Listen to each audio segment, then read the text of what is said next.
no denying Catherine the Princess of Wales' status and significance within the British royal family when she appeared on the Buckingham Palace balcony at the end of the Queen's Diamond Jubilee celebrations.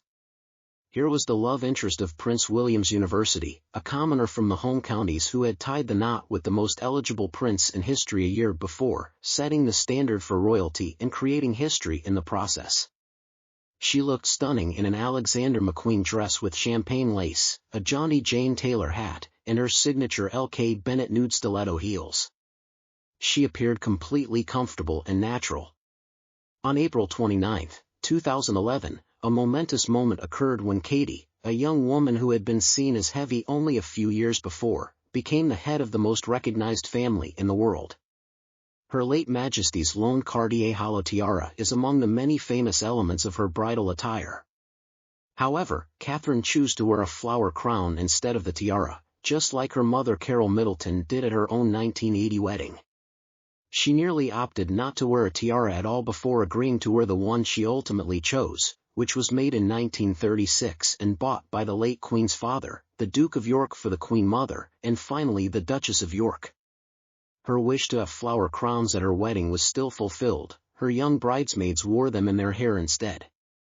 The late Queen is happy to open her jewelry box, and the princess has been astute to befriend Angela Kelly, who is in charge of the Queen's personal jewelry collection and oversees the loans in general. The wife of Prince William is free to take out any loans she wants. The tiara that Princess Catherine prefers is not the one that made her late mother-in-law, the Princess of Wales, famous. Rather, it is the gorgeous Queen Mary's lover. The heirloom piece is made of drop pearls and stunning diamonds, but it appears that Princess Catherine needs to take extra care when wearing it because a fine jewelry expert has discovered why many tiaras break easily.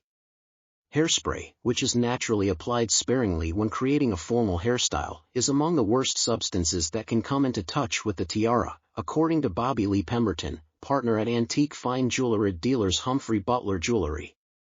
Wedding hairstylists appear to work on commission for Elmet, and no matter how careful I am, I have yet to find a tiara up for sale from a private source that isn't smeared with his words. The hairstylist for Catherine is an expert at shielding the royal family's priceless treasures from hairspray cans and all-crick icy scenes. We think the gems are flawless, and the bay is cursed. He continues, saying that most tiaras are secured to the wearer's head with elastic, which must also be cared for. It's always worthwhile to have the perishable. It is very easy to replace the colored silk that often covers a headband to match one's hair color other than the lovers not wearing them, he says, referring to the headpieces that can be hidden away in a vault for generations. Elastic that has sat in a damp safe for a generation since the piece's last outing is probably not to be trusted. The Cartier Hollow and Tiara tiara, the Queen Mother's Lotus Blossom tiara, is the only other royal headdress that Catherine has ever worn. Her most recent decision was to wear it to a diplomatic reception in December 2022. She wore it with a gorgeous crimson Jenny Packham gown and a very voluminous hairstyle that was sprayed in place before the tiara no doubt was applied.